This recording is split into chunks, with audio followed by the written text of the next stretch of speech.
kami. Pembicara terakhir kami adalah Bapak Insinyur Gunadi. Apakah Bapak Insinyur Gunadi sudah hadir bersama kita? Pak Ari. Siap, Pak Gunadi. Izin Pak, saya membaca ini, saya mengucapkan selamat dulu nih Pak Gunadi sebelumnya atas pengangkatan kembali menjadi Direktur Operasi dalam RUPS 4 tahun ini Pak ya. Profesiat Pak. Terima kasih banyak Pak Ari. Ya, Pak Gunadi, kami ucapkan terima kasih atas waktunya. Kami sedang berbagi ilmu Pak terkait dengan multidisiplin. Pendekatan ekonomi sudah, pendekatan hukum sudah. Tadi ada Pak Agus Triyono yang sudah menyampaikan aspek ASN, bagaimana multidisiplin di ASN. Kami sekarang haus nih Pak ilmu dari Bapak, terutama yang berada di grup waskita Pak. Bagaimana urgensi Pak multidisiplin ini, terutama kita bicara untuk generasi after kita nih Pak, yang masih menghadapi 5.0. Waktu dan tempat kami persilakan Bapak. Baik, terima kasih.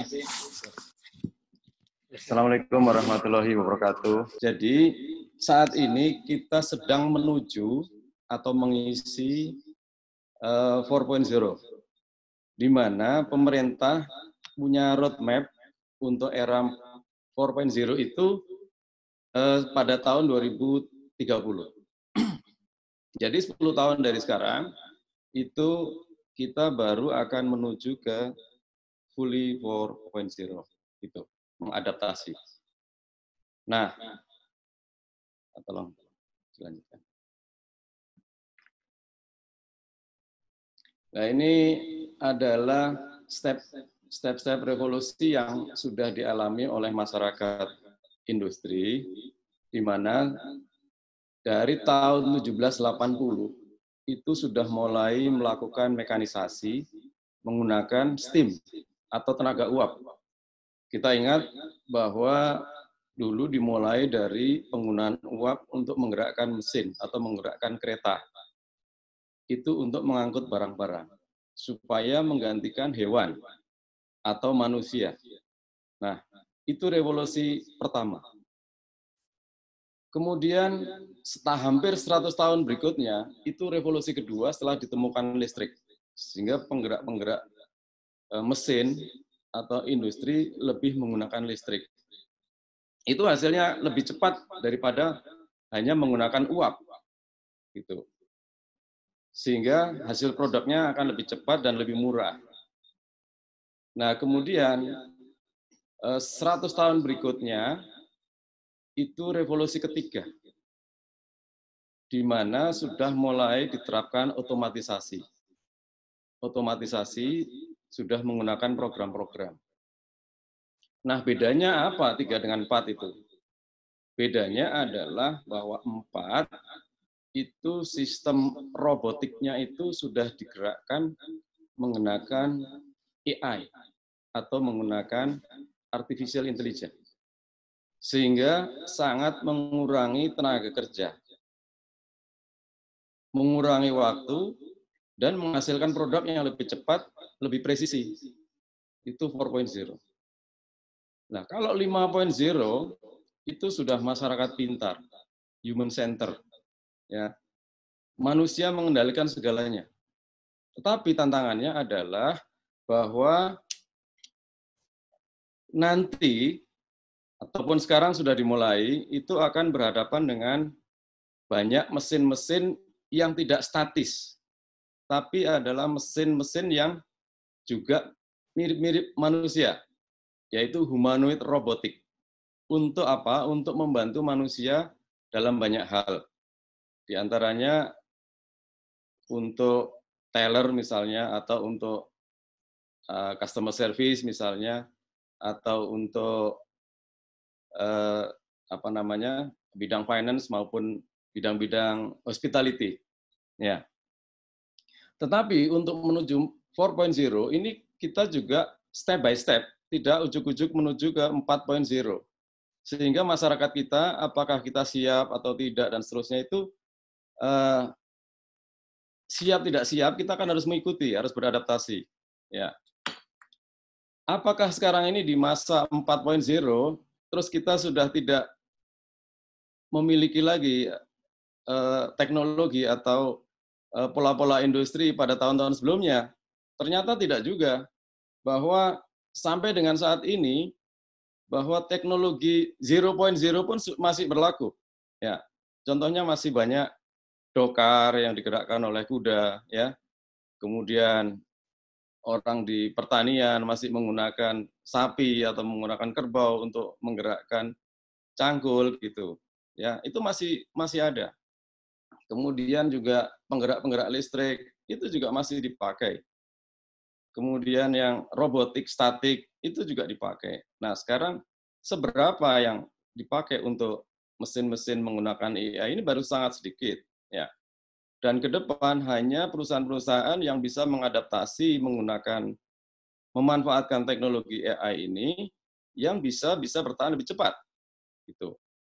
Nah, jadi inti daripada revolusi industri yang namanya revolusi pasti cepat, ya. Dulu 100 tahun, 100 tahun, kemudian 1970 sampai dengan sekarang itu artinya 50 tahun kita sudah menuju 4.0. Artinya waktunya semakin pendek. Nah, kemudian menuju ke 5.0 mungkin akan lebih pendek, mungkin hanya sekitar 25 tahun atau 15 tahun yang akan kita hadapi sekarang. Nah, sekarang masyarakat kita, apakah kita sudah siap? Hanya sebagian kecil yang siap, sebagian mengikuti dan sebagian tidak siap. Itu pasti kondisinya seperti ini. Kita lanjutkan. Bagaimana Indonesia, masyarakat Indonesia menghadapi kondisi saat ini? Bahwa saat ini masyarakat Indonesia itu 175 juta sudah menggunakan internet atau 76% itu masyarakat sudah menggunakan handphone atau internet lah, ya, atau mobile phone yang berbasis internet. Nah, di 4.0 saat ini, sebelum ke 5.0, karena 4.0 ini juga basicnya adalah menuju ke 5.0, itu mobile device hampir setiap orang tidak bisa lepas. Setiap hari pasti memiliki namanya mobile device. Bahkan ada 1-2 orang. Memiliki 1 atau 2 unit, 1 orang. Ya. Kemudian, IoT atau platform-platform aplikasi itu sudah inherent di dalam mobile itu sendiri. Sehingga sudah ketergantungan. Sekarang masyarakat kita sudah ketergantungan. Contohnya seperti ada Gojek, ada Grab, ada macam-macam, kemudian pesan makan, pesan semuanya di dalam satu tangan, ya, dan sangat cepat. Kemudian human to machine interface. Human to machine interface bagaimana manusia itu mengoperasikan mesin atau mesin to mesin, ya. Mesin ke mesin ini juga bisa langsung berkomunikasi sebagaimana yang kita lakukan sekarang ini antara laptop kami sama laptop Bapak semuanya terkoneksi dengan komunikasi. Ini mesin to mesin, ya. Kemudian juga untuk fraud detection. Jadi siapa yang masuk, siapa yang keluar, kita juga saat ini sudah masuk di situ, ya.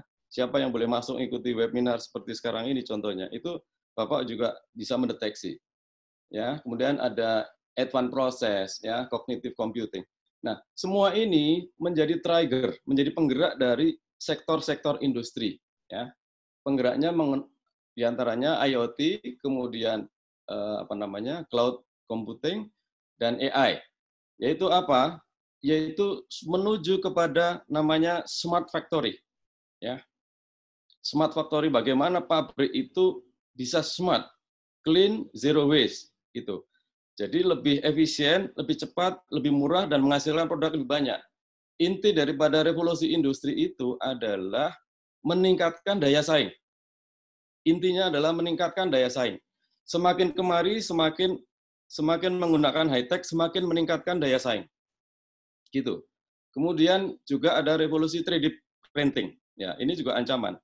Atau juga opportunity bersama-sama. Ke depan 3D printing, semua produk bisa dibentuk dalam satu waktu menggunakan 3D printing. Bahkan juga bangunan-bangunan atau rumah-rumah itu nanti ke depan akan menggunakan 3D printing. Dalam satu hari mencetak rumah itu bisa langsung 10 sekaligus. Ini revolusi. Mau nggak mau. Jadi perusahaan-perusahaan yang sekarang harus akan menghadapi persiapan ke sana. Kalau perusahaan-perusahaan itu menghadapi persiapan menuju kepada 3D printing, maka masyarakat kita juga harus menyesuaikan ke sana. Ya, kita akan kehilangan tenaga kerja, kita akan kehilangan engineer yang biasanya bekerja, kemudian kita biasa menggunakan tukang-tukang, itu akan berkurang sangat drastis. Lalu kemana orang-orang ini akan dimanfaatkan? Nah, makanya harus disiapkan dari sisi edukasi, ya. Kemudian smart sensor. Smart sensor sudah sangat familiar dipakai. Tadi dari imigrasi juga pasti cerita, semuanya itu sensoring. Mendeteksi orang segala macam, ini benar atau salah, kemudian dari sisi legal, ini asli atau tidak asli, dan seterusnya. Ya, karena sekarang ini kalau dibandingkan zaman dulu, kalau mau transfer uang itu kita harus tanda tangan baru terkirim. Sekarang hanya tombol saja langsung pergi.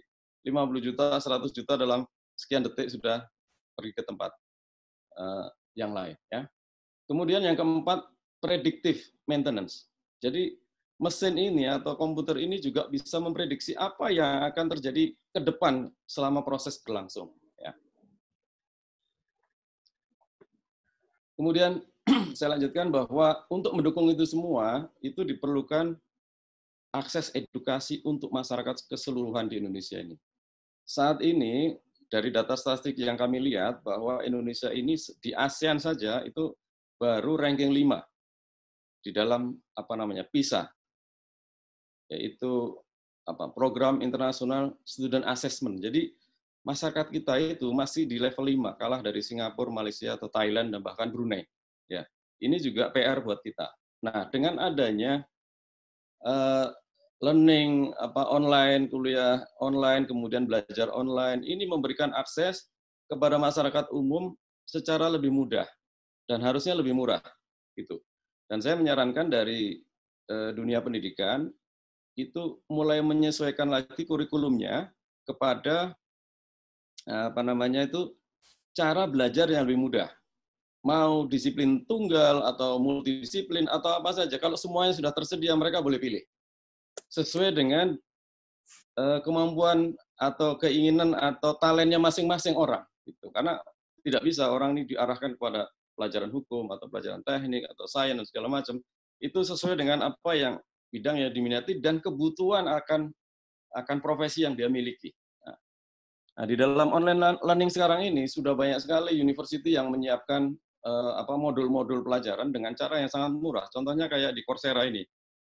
Ada 2.500 kursus online jenis dan 140 institusi yang tergabung di dalam satu platform. Nah, saya kira seperti kayak yang Pak Heri punya kuliah, kampus, itu juga bisa diakses misalnya dari Papua, dari Lombok, dari mana-mana, sehingga mereka bisa belajar ke tempat Bapak yang lebih murah. Nah, kemudian juga mungkin sudah juga bisa mengurangi biaya karena tidak perlu menggunakan fasilitas ruangan. Itu bisa lebih murah. Tidak perlu transportasi, tidak perlu kos-kosan, gitu. Tidak perlu. Sehingga biaya pendidikan itu bisa lebih murah.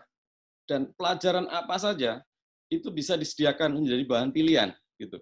Dan bahkan bisa kuliah dengan banyak pelajaran sekaligus jika mereka punya waktu, gitu. Nah, sehingga dengan biaya belajar yang lebih murah itu diharapkan mengakses untuk ke seluruh masyarakat, lapisan masyarakat dari level yang tinggi sampai level ekonomi yang paling bawah. Lanjut.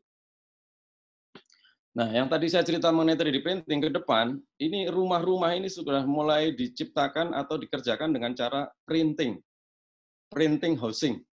Jadi ke depan itu AI itu sudah betul-betul dimanfaatkan untuk membuat bangunan bahwa dalam satu hari bisa mengerjakan 10 atau 20 buah. Itu sekarang. Ke depan, alat itu semakin sophisticated, sehingga bisa memproduksi lebih banyak lagi, dan lebih banyak dengan berbagai macam model. Mereka akan bisa kerjakan lebih cepat. Nah, ini ada tantangan contohnya buat waskita, seperti perusahaan sekarang ini, kita sudah mengantisipasi. Otomatis, semua warga yang ada di dalam company, dalam perusahaan, itu sudah harus menuju ke sana. Kita gerakkan menuju ke sana.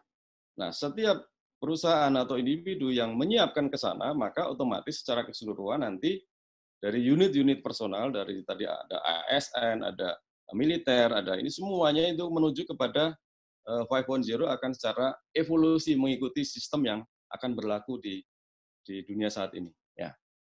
Nah, apa yang terjadi dari proses seperti ini?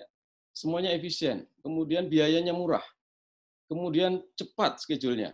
Ya, jadi kalau Bapak butuh rumah 10 hari lagi, dibuatkan sekarang 10 hari jadi. Ya, tidak seperti sekarang, harus 6 bulan, 1 tahun. Bikin bangunan rumah berbulan-bulan dengan tenaga sangat banyak dan sangat kotor.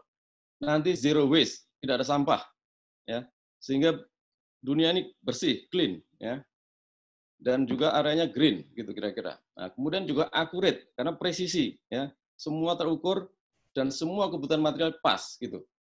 Nah, yang keenam adalah less engineer atau less labor force. Jadi akan berkurang itu tenaga-tenaga kasar atau tenaga-tenaga butuh, hanya butuh assemble saja, ya.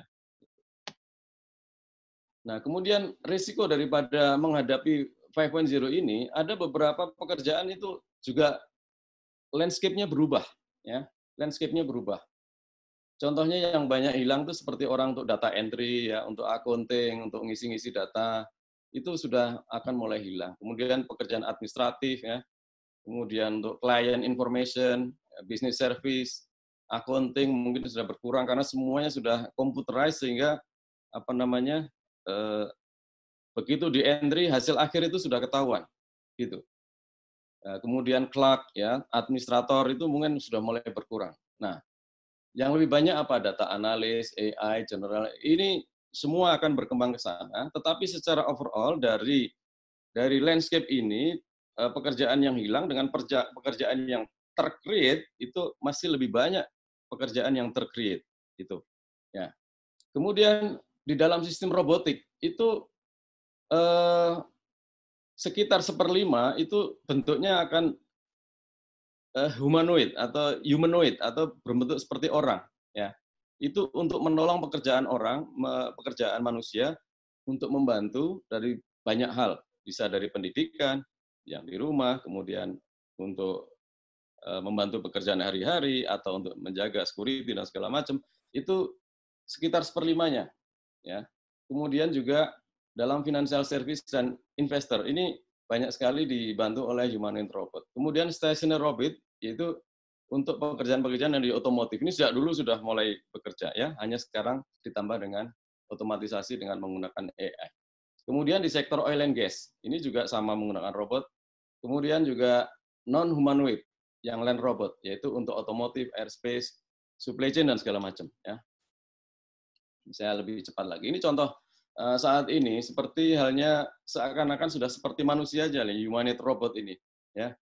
Sudah seperti orang saja bisa diajak komunikasi karena dia sudah diisi segala macam program, sehingga robot-robot ini sudah seakan-akan mirip-mirip dengan manusia. Dan ke depan pasti akan lebih halus lagi, akan lebih smooth lagi produknya, sehingga juga akan lebih murah dan pasti produknya akan lebih banyak. Gitu. Ini risiko yang akan kita hadapi atau masyarakat akan menghadapi situasi seperti ini. Ya. Bahkan di dunia seni pun seperti ini, ya. Seperti dunia film segala macam, ternyata itu robot bukan manusia, ya. Mereka bisa berlaku seperti seakan-akan manusia. Nah, ini kalau di Jepang, ini robot-robot ini tentu saja sangat dibutuhkan karena postur atau kondisi masyarakat di Jepang itu lebih banyak masyarakat tuanya daripada masyarakat mudanya. Semakin ke depan kita lihat seperti kon itu, yang kon terbalik. Jadi orang tua umur 60 ke atas itu sudah akan 40%. Sementara orang mudanya itu yang di bawah 10 tahun itu hanya di bawah 10%. Kemudian yang usia produktif itu sekitar 50% dan semakin tua. Berbeda dari sisi yang sebelah kanan, orang Indonesia ini mudanya masih banyak dan orang tuanya sedikit. Sehingga kita masih membutuhkan sekali bahwa tidak semuanya itu harus dikerjakan oleh robot, tapi juga memperkerjakan lebih banyak manusia karena kita punya usia produktif yang masih besar. Ya, jadi bagaimana pemerintah harus meng-create job ini untuk masyarakat ini supaya tidak terjadi chaos di kemudian hari. Jika suatu ketika robot sudah banyak dipakai oleh industri-industri dari misalnya perusahaan-perusahaan asing atau perusahaan-perusahaan domestik yang sudah membesar, ini masyarakat kita akan tetap terabsorb, ya. Oke, saya cerita bagaimana bisnis cycle di waskita, ya, bahwa kita sudah mulai masuk juga mengadopsi atau memanfaatkan teknologi AI atau teknologi informasi ini sebagai bagian daripada atau transformasi bisnisnya di waskita. Pertama, kami melakukan investasi. Investasi ada 3, di jalan tol, kemudian di bangunan, kemudian juga di sektor industri power, ya. Nah, itu kemudian dari konstruksi kemudian jadi jalan tol, kemudian jalan tol ini kami jual di divestasi. Nah, kemudian diputar kembali seperti itu. Nah, ini yang kami lakukan. Ya. Nah, apa yang dilakukan waskita untuk mengerjakan span control yang begitu besar, kami memanfaatkan teknologi informasi juga, ya. Jadi bagaimana mengakses orang-orang yang ada di waskita, siapa belajar apa, kemudian pekerjaannya apa, umurnya berapa, masa pensiun kapan, semuanya sudah terdata di dalam program atau aplikasi, ya. Kemudian mengenai risk assessment, kita juga semuanya sama. Nah, lanjut. Nah, ini adalah contoh. Waktunya sangat habis ya, waktunya sudah sangat mepet. Nah, contoh kami memiliki proyek, itu ada 109 tersebar di seluruh Indonesia. Saat ini kondisi proyeknya ada yang baik, ada yang kurang, ini ada yang merah, ada yang biru, ada yang kuning. Nah, ke depan akan seperti apa? Ternyata yang merah itu akan banyak, sehingga sekarang prediktif, jadi tadi yang saya sampaikan bahwa prediksi ke depan seperti apa, kita mitigasi dari sekarang. Ya, itu adalah contoh dari penggunaan sistem teknologi informasi atau digitalisasi sehingga proses pelaksanaan kita lebih mudah, ya, dan pengawasannya juga lebih mudah. Nah, ini adalah contoh-contoh bagaimana kami membuat produk seperti membangun gedung, bahwa sebelum gedung jadi secara visual itu dibuat lebih dulu. Bahkan sampai kaki-kaki pondasinya sampai ke atas. Bangunan jadinya itu seperti apa sudah bisa dilihat dari awal, ya. Juga sama, tadi saya sampaikan di awal bahwa AI, IoT itu men-trigger bagaimana membuat smart factory. Nah, ini adalah smart factory yang kami miliki atau waskita miliki, yaitu menggunakan computerized CNC, ya, mesin potong, mesin lubang, mesin las, segala macam dikerjakan dengan cara computerized dan menggunakan sistem digital, sehingga semuanya dikerjakan dengan cara presisi, mulai dari perencanaan sampai dengan produk akhir. Juga delivery, ya. Ini adalah contoh-contoh proyek seperti bendungan misalnya. Mungkin di situ bisa dilihat videonya, kalau masih ada waktu sedikit. Nah, kemudian yang di paling kiri itu adalah bagaimana bendungan itu kita potret sebelum barang itu dikerjakan dengan sensor, ya, foto geometri, sehingga semuanya itu terdeteksi, ukurannya, volume segala macam semua terdeteksi dengan komplit di depan. Sehingga pada akhir pekerjaan itu semua bisa dihitung tanpa ada miss yang atau meminimalisir pekerjaan, meminimalisir kesalahan. Ya. Ini contoh video. Kemudian yang di bawah kiri itu adalah contoh AI, di mana kami menggunakan AI untuk mendeteksi orang-orang yang tidak menggunakan APD itu bisa ketahuan. Ya. Jadi pengawasannya akan lebih mudah. Jadi tidak perlu orang pakai semprit-semprit kelamaan. Ya. Ini tidak perlu. Ini menghemat waktu. Ya. Lanjut. Ke depan energi juga sama, ya. Sekarang ini eranya batu bara, ya, batu bara. Jadi sekarang ini listrik yang kita pakai lebih banyak dikonsumsi kita ini adalah produk-produk batu bara yang tidak green atau tidak renewable, karena batu bara begitu habis, ya. Kita ke depan harus menggunakan teknologi yang lebih ramah lingkungan, ya. Itu contohnya menggunakan tenaga angin, kemudian tenaga sinar matahari, ya. Ini saya percepat saja. Ini juga contoh produk bisa menggunakan jalan yang ada, ya, tanpa supir, driverless, ya. Jadi dia bisa membaca atau mendeteksi jalur-jalur mana, dan kemudian dia juga punya sensor yang bisa menghindari kecelakaan. Ya. Lanjut, ini jalurnya yang kalau Bapak ke Denpasar nanti tidak akan macet lagi. Ya. Nah, kemudian ini jalurnya. Lanjut. Karena waktunya mepet ya. Lanjut sedikit. Lanjut. Nah, mengenai pendidikan tadi sebelumnya. Kembali ke pendidikan. Apakah ilmu tunggal atau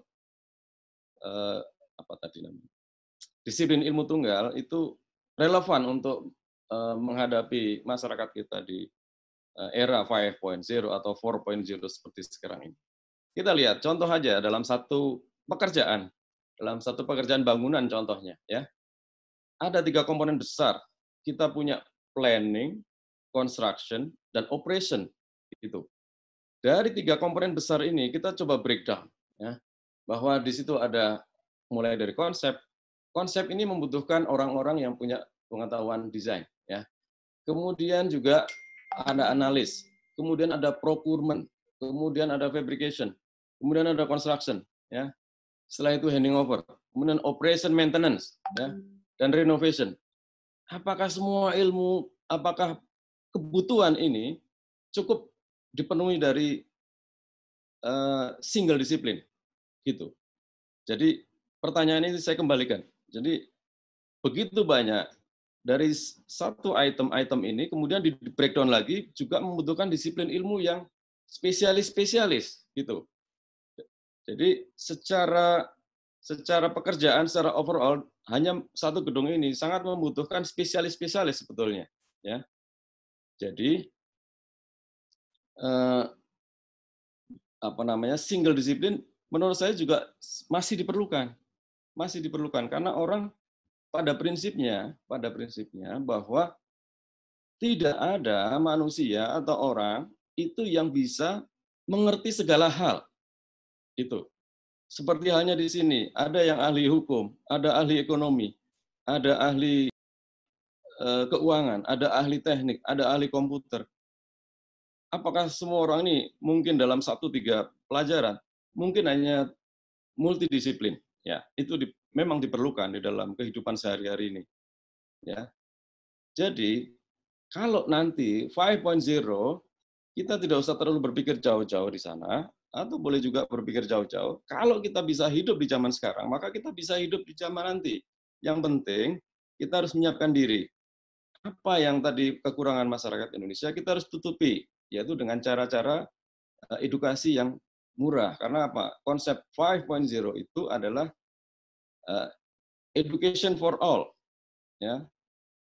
Pendidikan untuk semua. Semua orang bisa mengakses dengan cara yang mudah dan murah. Ya. Lanjut, Mas. Apa yang dibutuhkan masyarakat pada saat itu? Menurut saya, ini saya bukan ahli pendidikan. Jadi menurut saya, itu minimum orang Indonesia harus punya 9 years basic education. Jadi minimum harus punya pendidikan SMA. Minimum. Supaya masyarakat kita ini supaya lebih merata ya sebelum masuk ke jenjang pendidikan tinggi. Itu minimum. Banyak juga orang-orang yang punya pendidikan menengah ini mampu beradaptasi dengan lingkungan, bahkan bisa membuat aplikasi. Bukan hanya yang pendidikan tinggi saja, tapi juga yang pendidikan menengah pun bisa. Gitu. Tetapi ketika masuk kepada segmen-segmen tertentu, orang-orang ahli tetap dibutuhkan. Tidak bisa semuanya general. Gitu.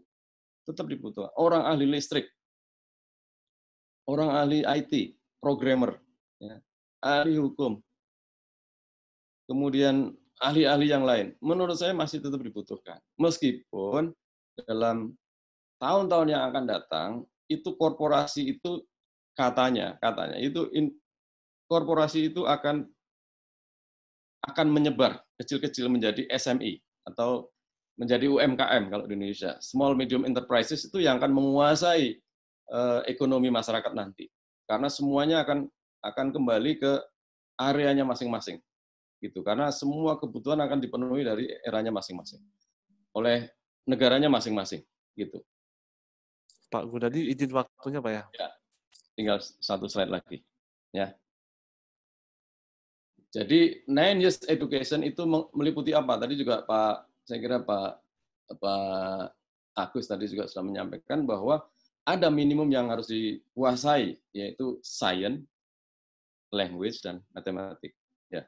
Nah, kemudian skill-skill yang lain, mungkin kemampuan untuk berkomunikasi, kemudian yang saya tambahkan lagi, sebaiknya setiap orang ini ada sedikit belajar mengenai entrepreneurship. Jadi sebaiknya kampus-kampus pendidikan sekolah itu mulai dari kecil, itu entrepreneurship orang Indonesia itu mulai didukung atau disupport, supaya mereka tidak hanya belajar-belajar melulu tanpa menghasilkan apa-apa, supaya tidak yang produk-produk lulusan-lulusan itu hanya mencari pekerjaan. Ya, seperti generasi saya ini, kalau lulus cari kerja. Mungkin generasi sekarang harusnya sudah berubah, gitu. Karena mereka ini adalah tangan-tangan yang harus menghasilkan value atau creating value. Jadi harus menciptakan nilai tambah untuk dirinya sendiri sekarang. Ya. Satu lagi. Nah ini saran dari Elon Musk yang kemarin meluncurkan Dragon ke ISS ya, ke International Space Station ya. Jadi dia bilang don't confuse schooling with education. Ya, jadi jangan bingung antara sekolah dan edukasi. Jadi tidak selalu orang yang pergi ke universitas yang tinggi itu yang pasti sukses ya. Dia bilang I didn't go to Harvard but the people that work for me did. Ya, jadi orang-orang pintar itu bekerja untuk dia. Ya, jadi banyak cara memanfaatkan orang-orang pandai juga. Tapi kalau ilmunya tadi spesialis pasti akan tetap diperlukan. Jadi pertanyaannya apakah masih relevan? Menurut saya masih relevan. Karena apa? Dari 0.0 sampai 5.0 itu semua masyarakat masih membutuhkan. Ya, masih membutuhkan. Kalau punya multidisiplin pasti lebih baik. Ya, kalau Anda bisa menguasai keahlian 2, 3, 4, itu Anda bisa beradaptasi dengan lingkungan manapun. Kalau sekarang pun kalau Anda memiliki pengetahuan lebih dari 1, 2, 3, itu benefit ya. Anda punya keahlian banyak. Contoh seperti kayak Pak Menteri sekarang ini. Mereka sekolah di Harvard, dia pinter, kemudian dia punya bisnis ya. Bisnis itu yang dia buat adalah meng-create dari yang belum ada menjadi ada gitu. Itu yang era ekonomi yang di depan. Jadi era ekonomi networking. Jadi kalau kita bilang ekonomi digital, itu terkesan semuanya mengarah ke teknologi. Tapi kalau kita bicara network ekonomi, maka kita bicaranya banyak sumber atau banyak resources yang akan dikumpulkan jadi satu, dimanfaatkan sehingga menjadi ekosistem ekonomi. Saya kira itu yang bisa disampaikan. Kesimpulannya kita bahas sama-sama. Terima kasih. Assalamualaikum warahmatullahi wabarakatuh. Waalaikumsalam. Terima kasih Pak Gunadi. Saya notit Pak, walaupun udah banyak pertanyaan, tapi intinya adalah bahwa single disiplin masih sangat relevan ya Pak. Buat saya ya masih. Ya masih sangat relevan. Bahwa multidisiplin akan lebih baik lagi, tapi spesialisasi menurut saya tetap spesialisasi masih tetap menjadi menjadi bekal kita lah, saya pikir, untuk teman-teman yang single disiplin untuk bisa lebih memantapkan kembali kompetensinya. Berikutnya saya ada sesi tanya jawab, banyak pertanyaan masuk, tapi saya coba mengambil untuk satu pertanyaan untuk satu pemateri. Mohon izin, apa Ibu Dr. Isti ada di tempat? Ada, saya bersedia, tidak kemana-mana. Oke. Ibu Dr. Isti, selamat datang kembali. Ibu nomor pertama menjawab ya Bu, karena istirahatnya sudah banyak kayaknya. Baik, siap. Ibu Dr. Isti, ada pertanyaan Bu?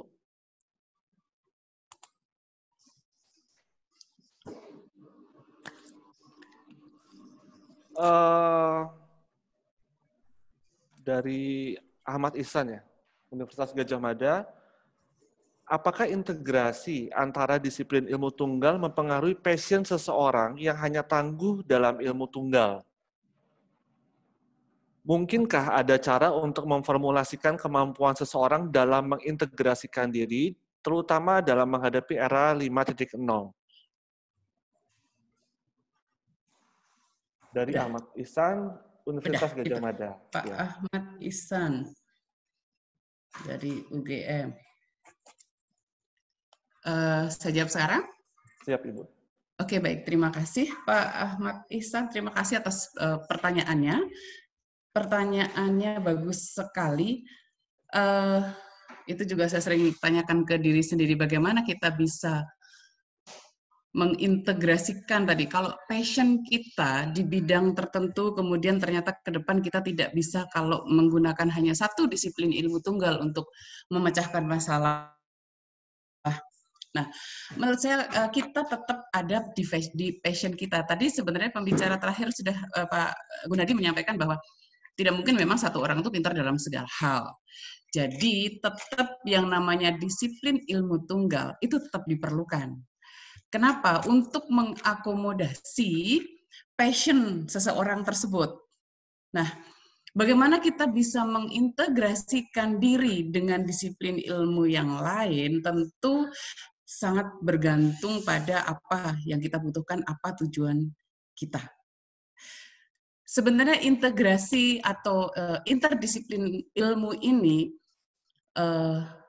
diharapkan juga meminimalisir adanya science egoism. Jadi kadang ada keegoisan keilmuan di mana seseorang merasa ilmu saya lah yang paling bagus, ilmu saya lah yang paling bermanfaat, ilmu saya yang mampu mengatasi masalah. Nah, keegoisan keilmuan ini yang harus kita kikis dengan cara kita tetap berada di passion kita ada di ilmu apa, silahkan untuk mendalami, karena kalau untuk mencapai kedalaman tertentu, tentu kita harus fokus pada satu disiplin ilmu tunggal tertentu. Tapi ketika kita ingin memecahkan masalah, kita butuh berintegrasi dengan disiplin ilmu yang lainnya. Nah, tadi juga Pak Agus ya, kalau tidak salah menyampaikan bahwa bukan hanya interdisiplin, tapi sudah ada transdisiplin, multidisiplin, itu betul sekali. Kalau perlu transdisiplin, kita bukan hanya dari disiplin ilmu lain, tapi bahkan dari disiplin ilmu lain yang relevan, yang didapatkan bukan dari pendidikan formal. Itu untuk memecahkan masalah-masalah sosial. Jadi kalau tadi pertanyaannya bagaimana dengan passion kita, tetaplah pada passion Anda sendiri. Karena itu yang akan menuntun Anda menuju jalur kesuksesan Anda sendiri. Anda yang menentukan kemana akan Anda pergi, kemana sukses Anda akan Anda raih. Gitu. Jadi, kalau kita kemudian, tadi ada juga saya baca di chat di grup gitu, ada yang kebingungan terus bagaimana kita menentukan, juga ada yang WA ke saya, bagaimana kita harus memilih dari berbagai macam disiplin ilmu tunggal yang ada, apakah kita kemudian, misalkan saya orang ekonomi, apakah saya juga harus belajar hukum? Belajar hukum tentu, ya. Tapi tidak sampai mendalam. Kenapa? Karena saya tidak mungkin juga paham tentang hukum sampai dalam seperti Bu Novina, misalnya. Tapi saya kedalaman saya tetap saya akan lebih gali lagi untuk mendalami ilmu ekonomi. Tapi ketika saya butuh memecahkan masalah ekonomi yang bersentuhan dengan disiplin ilmu lain, tentu saya harus berkolaborasi dengan teman-teman yang menguasai bidang ilmu lain yang saya butuhkan. Contohnya, sebagai akuntan, saya mau melakukan audit investigasi, misalnya. Di laporan keuangan yang laporan keuangan itu notabene sekarang sudah dilakukan semuanya secara elektronik.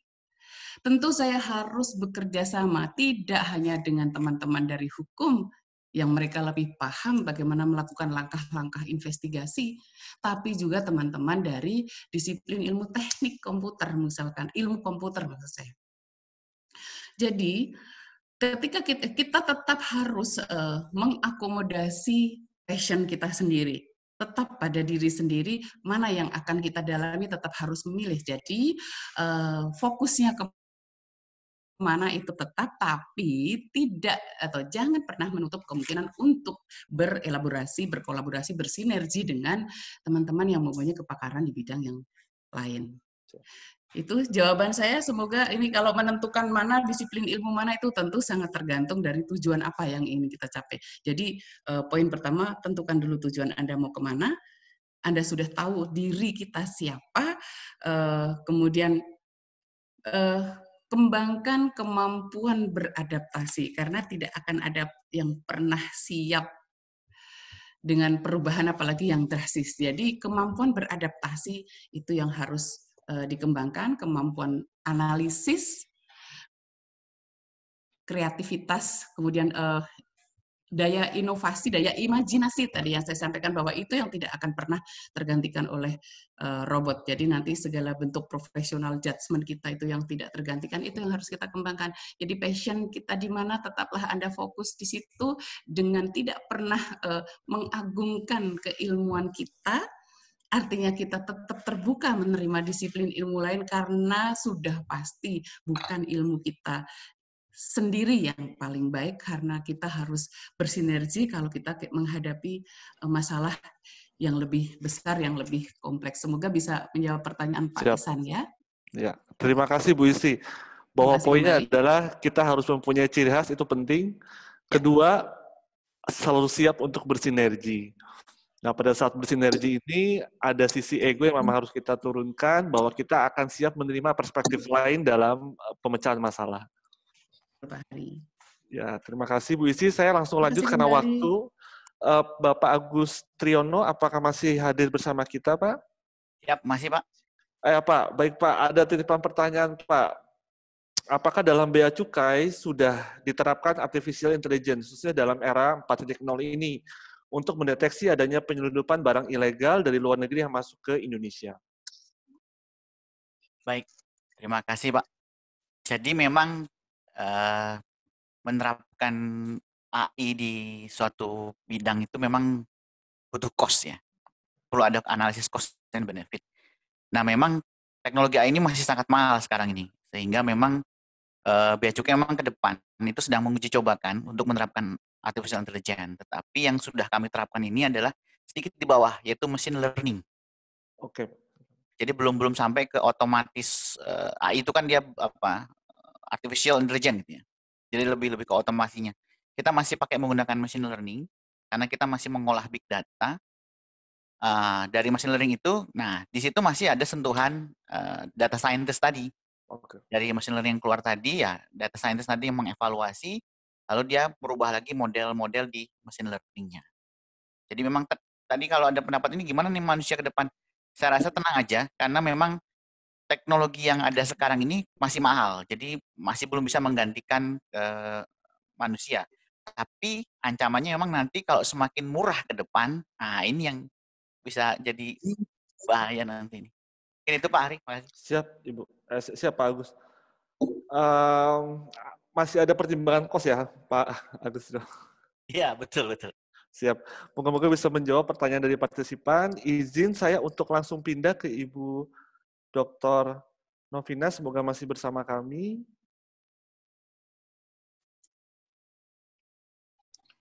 Saya masih? Siap, Ibu Dr. Novina. Mohon bantuan Ibu untuk menjawab. Ada pertanyaan dari Dede Arindawan dari Magister Keguruan Biologi, ini sangat multidisiplin sekali ini, Universitas Mula Warman. Pertanyaannya, terkait dengan desain blended learning, seperti apa sebenarnya yang paling cocok diterapkan di Indonesia ini, khususnya pada saat kita periode pandemi COVID ini. Monggo Ibu Dr. Novina. Terima kasih Pak Hari, terima kasih Pak Dede ya, atau Saudara Dede Arindawan atas pertanyaannya. Ini sangat menarik sekali. Karena memang blended learning ini kan merupakan satu konsep yang menggabungkan antara perkuliahan tatap muka, e-learning, dan kegiatan praktek. Jadi siswa atau murid ataupun mahasiswa sekarang tidak lagi 100% di dalam kelas, dan sistem pembelajarannya pun diganti, apalagi dengan adanya era COVID. Maka guru atau dosen hanya memberikan materi-materi, konsep-konsep pembelajaran itu dengan konsep e-learning. Selanjutnya, setelah diberikan konsep itu, si siswa atau mahasiswa ini diminta untuk membuat tugas bagaimana konsep itu yang terjadi dalam praktek, bagaimana aplikasinya di dalam praktek. Nah, hasil dari penelitian siswa, hasil pelaporan dari mahasiswa ini, inilah yang disampaikan di dalam tatap muka, di dalam kelas. Nah, ini rencananya yang akan kita pakai Pak Hari, yang nantinya di Fakultas Hukum Universitas Trisakti, ini juga kami sedang godok, khususnya dengan kelas sore. Karena kelas sore rencananya semester depan kita akan menggunakan ini. Dan wacana ini juga sedang ramai dibicarakan. Kalau tidak salah, minggu depan di Singapura akan ada seminar secara internasional dari seluruh perguruan tinggi ternama itu bergabung untuk membicarakan metode apa yang terbaik di dalam blended learning ini, bagaimana desain kurikulumnya yang tepat, apalagi dengan multidisiplin tadi, kemudian dengan adanya kemampuan dalam menghadapi kesiapan ya, menghadapi masalah dalam kaitannya dengan era pandemi ini ya, kemudian bagaimana menghadapi nanti dalam era new normal. Jadi ini memang masih dalam penggodokan. Ya, tapi saya rasa semester depan kita sudah mencoba untuk menggunakan ini di Fakultas Hukum Trisakti. Demikian Pak Hari Siap. yang Siap, saya ya. sampaikan. Terima kasih. Ya, terima kasih Ibu Dr. Novina atas tanggapannya. Memang kami jujur Bu, karena saya juga mahasiswa, jadi kadang kami kangen juga datang ke kampus nih Bu. Kalau Iya, betul. kalau di online terus kami kadang ada sisi deliverable ilmu yang memang tidak bisa kami capture. Cuma mengakomodir ini terkait dengan tadi Pak Gunadi bahwa ke depan bahwa seharusnya bisa education for all. Jadi memang Betul. harus kita combine blended itu tadi. Betul. Cuma mungkin ada tambahan sedikit Pak Hari ya. Siap Ibu Dokter. Bahwa memang kalau di Indonesia saya rasa masih perlu proses ya, walaupun semoga prosesnya tidak panjang. Kenapa? Karena di sini sayangnya sistem jaringannya kadang-kadang terganggu. Nah ini ya yang kadang pada saat kuliah online terganggu, ya, sehingga blended learning-nya mungkin belum tentu tercapai secara maksimal. Itu yang bisa saya sampaikan kepada Pak Dede. Terima kasih yang bisa saya sampaikan juga. Siap, ya. Terima kasih Ibu Dr. Novina. Izin kembali lagi karena masalah waktu, saya beralih kepada Bapak Franciscus Davi. Masih hadir bersama kami, Pak? Terima kasih, Pak Hari. Siap. Nah, ini ada pertanyaan dari terkait AJB dan SAM. Itu ada masalah.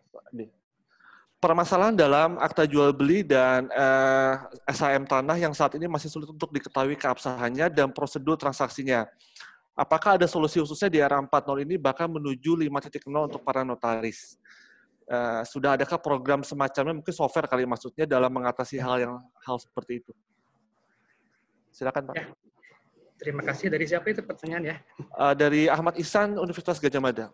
Ya, terima kasih Pak Ahmad Ihsan dari UGM.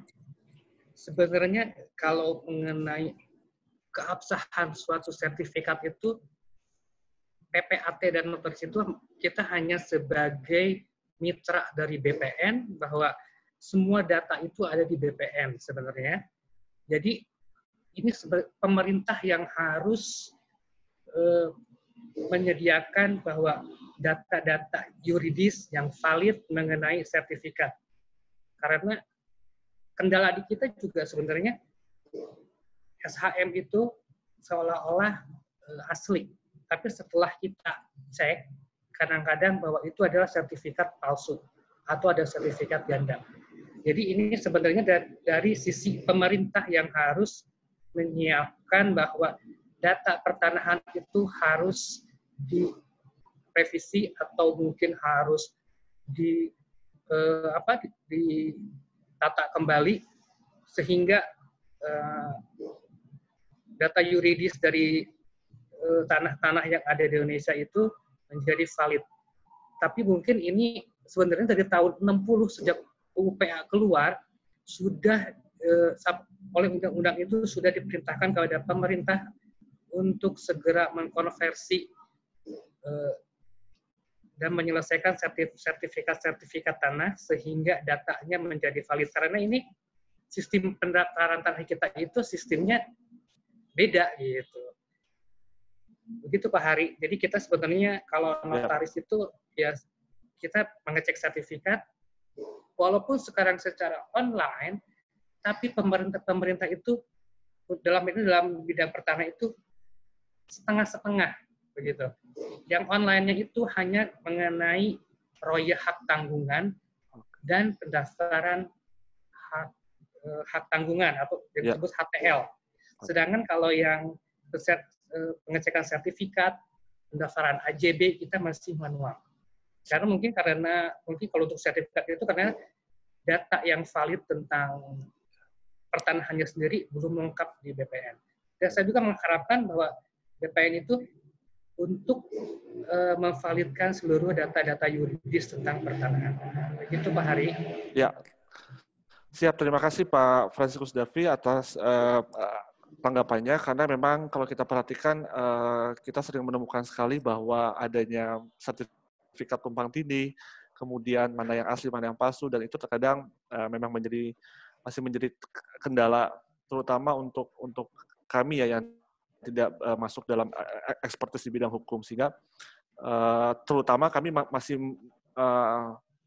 menangkap kekhawatiran ke depan nih, apalagi sudah pada saat sudah digitalisasi, apakah keabsahan seperti ini masih bisa dipertanggungjawabkan atau tidak. Gitu. Oh, gitu. Ya, terima kasih Pak Davi. Saya langsung izin kembali Pak Gunadi, Pak, apa masih bersama kami?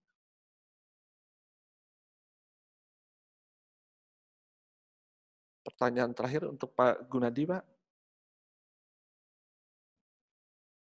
Masih, Pak. Siap, Pak. Izin, Pak, melanjutkan, Pak. Ada satu pertanyaan nih, Bapak. Closing lah, tapi sangat spesial pertanyaannya. Dari Pak Panatas Yanipar, Pak, Universitas Bayangkara Jakarta Raya, menyampaikan pertanyaan, apa yang dimaksud dengan ekosistem pintar, Pak?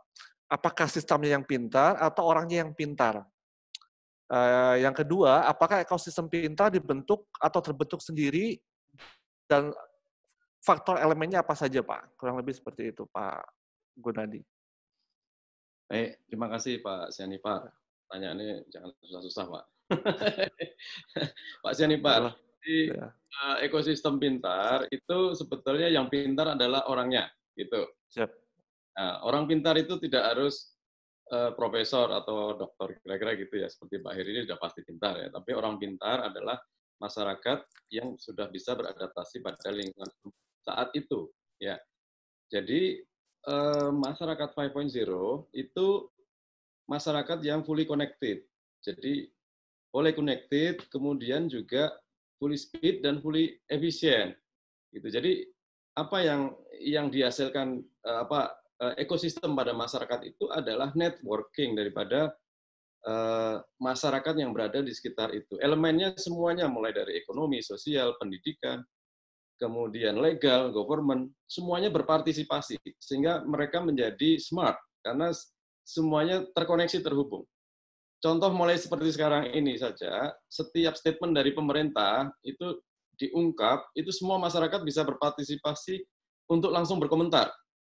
Baik itu masalah sosial, masalah hukum, masalah ekonomi, masalah ada COVID, ya, ada yang bilang PSBB, ada masalah lockdown dan segala macam. Semua masyarakat semuanya sudah pandai, semua boleh berkomentar, ya, dan semuanya dihargai, ya, seperti itu. Jadi partisipasi dari seluruh masyarakat menjadi satu ekosistem, ya, dan semua terkoneksi dan terhubung, kemudian juga merupakan satu network, gitu, ya.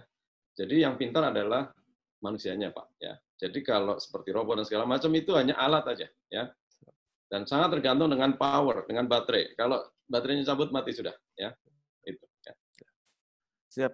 Terima kasih Pak Gunadi. Saya menyampaikan, saya mendapatkan pesan bahwa message-nya adalah kembali lagi SDM itu tetap diperlukan, Pak. Artinya bahwa bicara ekosistem pintar, kemudian sudah kembali lagi bahwa substansinya adalah manusianya itu sendiri yang harus mempunyai kepintaran itu sendiri. Kembali ke orang. Dan kembali ke orang, saya setuju Pak, bahwa sebetulnya 4.0 ini yang digitalisasi ini cukup mengesampingkan manusia nih Pak. Gitu. Jadi moga-moga kita bisa lebih percaya diri lagi Pak kembali bahwa message-nya adalah dalam seminar ini adalah sebetulnya kompetensi harus menjadi bekal kita. Bahwa ekosistem pintar kembali lagi manusia harus menjadi poin penting utama untuk bisa menjadikan ekosistem pintar ini untuk bisa menunjang, saya pikir memecahkan masalah dalam skala nasional. Bapak Ibu pemateri, Bapak Ibu partisipan, adik-adik partisipan, saya mohon izin sekali, saya sebagai perwakilan penyelenggara tidak mampu mengakomodir semua pertanyaan yang ada di sini. Tadi ada beberapa chat yang bisa dilihat di everyone, bahwa banyak sekali pertanyaan, tapi memang tidak bisa mengakomodir. Poin pentingnya adalah Bapak Ibu, saya lupa menyampaikan, kurang lebih ada sekitar 25 multidisiplin yang enroll dalam seminar ini. Sehingga message-nya adalah mungkin kita tidak punya ada pertanyaan tidak terjawab, tapi sebetulnya message-nya adalah kepada bahwa kompetensi ciri khas itu penting dalam setiap diri manusia. Kemudian yang kedua adalah bahwa ada sisi humble, sinergi yang harus kita kedepankan untuk menyelesaikan permasalahan. Saya pikir ilmu kedokteran, ilmu keuangan, ilmu ekonomi, ilmu hukum, kita semua harus bekerja bersama menciptakan pembangunan nasional yang berkelanjutan. Terlebih lagi tahun 2045 menuju Indonesia Emas, saya pikir marilah kita yang memang memiliki kompetensi di bidang masing-masing, memiliki ciri khas di bidang masing-masing, bisa bekerja sama untuk menunjang riset nasional, dan riset nasional sesuai dengan wacana kabinet yang sekarang adalah untuk menyelesaikan permasalahan dan tantangan di kemudian hari. Akhir kata, saya mengucapkan terima kasih kepada partisipan dari banyak daerah di Indonesia yang tidak bisa disebutkan satu persatu. Saya mengucapkan terima kasih kepada Ibu Dr. Isti atas partisipasinya, Ibu Dr. Novina atas partisipasinya, Bapak Gunadi, Pak Davi, dan Pak Agus Triyono, terima kasih. Semoga kita bisa bertemu di sesi seminar berikutnya. Selamat sore.